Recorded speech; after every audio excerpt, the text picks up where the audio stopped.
Good evening and salutations, my JH fans. Before I even hit the record button, I was sitting there trying to think about how I was going to try to describe the feeling. There is something that has been going on for the last past at least 2 or 3 days. And I know it can't just be me. I know that the writers are back. You can tell just by how slow pacing these episodes have been going. But it's more than that, though. I mean, it literally feels like they are putting in not just filler episodes. I mean, like they are purposely stalling some of these episodes until they can come up with better ideas. Right? I've noticed that. I noticed it yesterday when there was only one good scene, and I noticed it today. And again, the only good scene that wound up happening was again Nina and Michael, and that was it. I'll give you an example. What the hell was going on with Finn getting his hair cut in his office? I know it's supposed to be like some sort of cutesy little joke or whatever, but it was just like, what? And then for like the next couple of episodes, all they wound up doing was Liz was sitting there asking, well, what should I pack? What should I not pack? This, that, and the third. And it's like, about this trip or whatever. And I'm like, at first, because here's the thing with those two, they always feel like they're so removed from the rest of the episode. It's like they have their own special show. But it didn't really go anywhere. You could have missed it and you wouldn't have missed anything. I'm like, can y'all just go to the cabin? At least we could sit there and see a different scenery. Because clearly they're not working for me and they're not really working for a lot of other people. But if you could have showed the cabin part, that would have been nice instead of just back and forth. Oh, you're getting a haircut in your office. Why are you getting a haircut in your office? Like, no one cares. No one cares why is Finn getting a haircut in his office. No one cares. Now let me get to the best part of this episode. And of course, that is the Nina and Michael scene. Michael at this point is like, all right, you got a choice. You can either do what I'm telling you to do, or you can lose everything. By everything, I mean Willow and your grandchildren and Sonny. You just lose it all. And then Willow comes in there. Now, at this point, Michael was just like, all right. And I really felt like he actually enjoyed watching Nina squirm. To some extent, I kind of did too. Now, yes, I will sit and defend Nina on certain things, but it's one of those things where it's like you made the impulsive decision to turn Drew and Carly in, right? So all this nervousness, all this panicking and stuff like that, it's on you. This is on you. You chose this. And then and like I said, I was like, listen, if you're going to do it, which is fine, own it. Let the chips fall where they may. Own it. And right then and there, she had an opportunity to be like, you know what, listen, I made an impulsive decision. It was bad. It was wrong. But I didn't like the chick. All right? I didn't like her. And I didn't like the fact that she screwed me over not once, but twice. Lied straight to my face. So I did it. I would have appreciated that scene. But of course, she decides to do nothing. She says nothing. And she squirms out this entire time. Michael was making little hints like, oh, yeah, don't you guys, we can sit there and we can tell Willow everything. And of course, he's talking about the gift, but, it's one of those, I wouldn't sit there and say double entendres, but it's like, she's thinking, oh my God, she's going to sit there and spill the beans. Of course, it was about the wedding gift or whatever. So Michael left. And of course, he made it known. He was like, there was one point where they were going to go to the island or something like that. And Michael was like, well, she got to sit there and check her schedule because, she's so busy and stuff like that. Just to let her know that you're going to see her when I say so.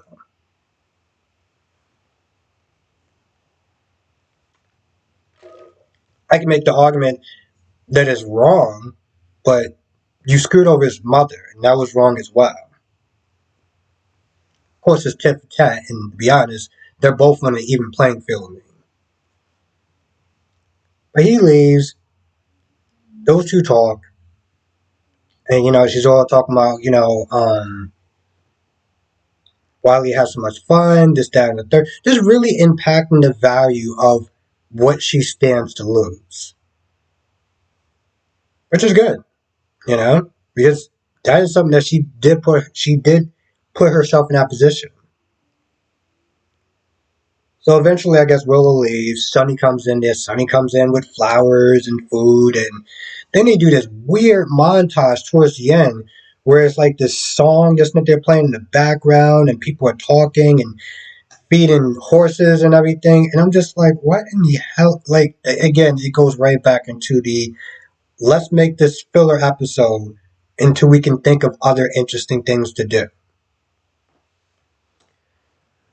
Um, Carly was talking to Jocelyn about Drew and his case and everything like that, and how he's in solitary. And Michael comes in, and Jocelyn's like, "Oh, you need to sit there and use your magic, whatever, to get Drew out of jail." And Carly's like, "It's a bad idea, right? It's a bad idea, and they're already working on something, and she wants to see how it's going to play out with Judge Kim and everything." And then towards the end, again they have that stupid montage.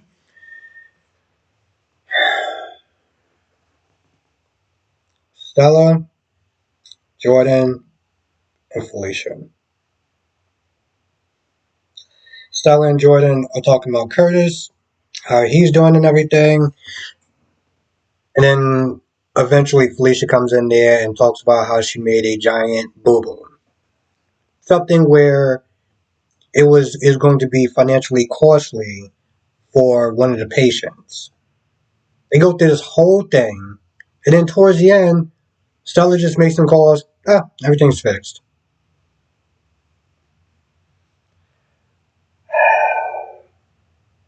I know I'm sounding like a broken record by saying how much I don't give a damn about Felicia and her new position. But I mean, this episode just really just kind of drives it home because I can. Here's the thing: I can see if it actually played out, right? Like you actually saw Felicia going through the stuff with this person. We actually had a face to the person that they're talking about, and then we know his history and everything like that, and or some of his history, and it plays out. I can see it being more of an impact. I can see me being like, well, listen, I didn't really give a damn about Felicia and her story, but watching it play out, okay, this may be some good drama. But that's not how it happened. Everything for the most part played off screen. And that's why it just drives it home for me where it's like, I don't care. I don't I don't care. Because I feel like they don't care. I feel like the writers don't care. And I don't know if it's the budget, they can hire an extra, whatever the case is, it made it where it's like no one cares. And it's a shame.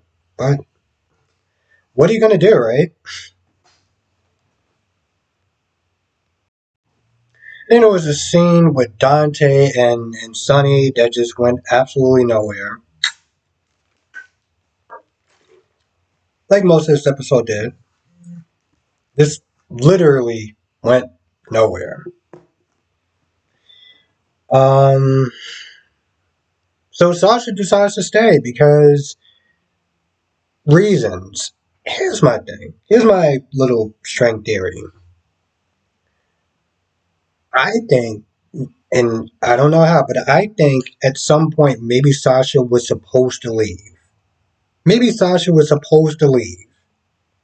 And for whatever odd reason, contract negotiations, whatever it is, whatever background drama that wound up happening, I think everything got straightened out and now she decided to stay because they made this whole big deal, right? He moved all the furniture. If you watched, you watched yesterday's episode, you see in the beginning it shows Sasha's house just empty, just straight up empty. But now she goes to Cody's place to sit there and say, "Oh, I'm staying." Uh, that's cool and everything, but for 2 or so days or whatever, they made this big dramatic scene where it's like she's leaving, which I was fine with because I felt like she gave us some really good story. just for her to turn around today and say, "Oh, I changed my mind. I'm staying." Yeah, everyone, town's good. I got some good people here, and yada yada yada yada yada. So I'm staying now. Yeah, I felt like that decision didn't just come out of nowhere. I felt like there may have been some background drama that wound up happening. It worked itself out, and now she's staying because it just doesn't make any sense storyline wise to drive us to that point to sit there and say, "Oh, changed my mind." Anyway, this out there talked about Mac being his father, telling the truth, or something along those lines. My whole thing was like, I'm not that invested. I'm invested just a little bit, but I'm not that invested because once again, Cody is all like, oh, well, it's better for him not to know, and da da da da da da. And like, okay, so we're still playing this broken record over and over again, right? That makes sense to you. Okay, cool. I know that they're probably going to do something now with Cody and Sasha because that was pretty much one of the things I was saying in my live stream yesterday was like, what do they plan on doing with Cody? It didn't work out. And at one point, we thought that Sasha was leaving. And now Sasha's staying, so I guess they could sit there and pair them. And some people could be upset about that because, reasons. I don't like Cody or something.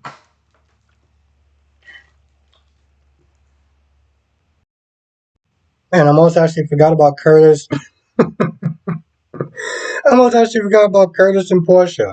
So apparently Curtis found out, right?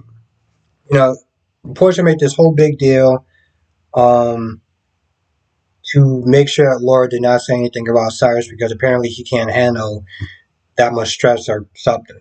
And in today's episode, he already knew. So he sat there and he talked about protecting Trina and Trina not working at the gallery and moving back home. And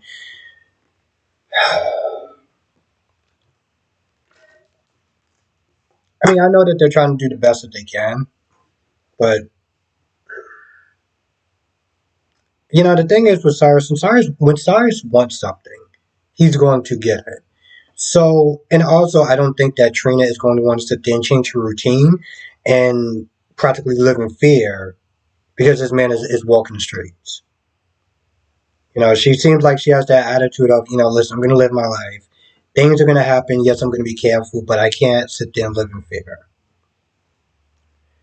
At first I thought that Curtis was going to sit there and call Sonny, right? Because when in doubt, Sonny could be the boogeyman. When people need something, guess who they call? Yeah, Sonny's a terrible person until they need something. Which I always find to be pretty hilarious. Yeah, I almost actually forgot about them. I think mostly because this episode didn't really do much. It's like more like a stall tactic than yesterday's episode. I feel like tomorrow's episode may be good though. I feel like tomorrow's episode may be good. So I am looking forward towards that. And yeah, if you saw the previews, Trina does see Cyrus out at the gallery. At the gallery. My dude is bold. I mean, Portia was like, yo, don't go near Trina. And where's the first place that Cyrus decides to go? Right to Trina. Like, I don't give an F. They're talking about restraining order. I'm just like, that may or may not do anything. Who knows? Um, I feel like that's about it. Also, they got Mason and TJ, and I think this is going to be the episode where TJ remembers Mason's voice. Because remember, he was blindfolded, but here's the thing. I feel like with Mason's voice, it's very distinctive, right? Like you can hear if you hear his voice once, you know exactly who he is. And if you've been to my live streams, enough said. Anyway, I feel like that's pretty much about it. If I forgot anything, you know what to do. I will come to the live stream. Well, come to the live stream tonight, 8 p.m. Eastern, 5 p.m. Pacific. I'm going to be live streaming for about an hour and a half since I do have to wake up at an ungodly time in the morning. But definitely come through. We'll sit there and talk about all the shows, General Hospital, Days of Our Lives, Going to Beautiful, and The Young and the Restless. And with that being said, I'm going to go. Thank you for watching. Stay safe. I'll see you in the next video.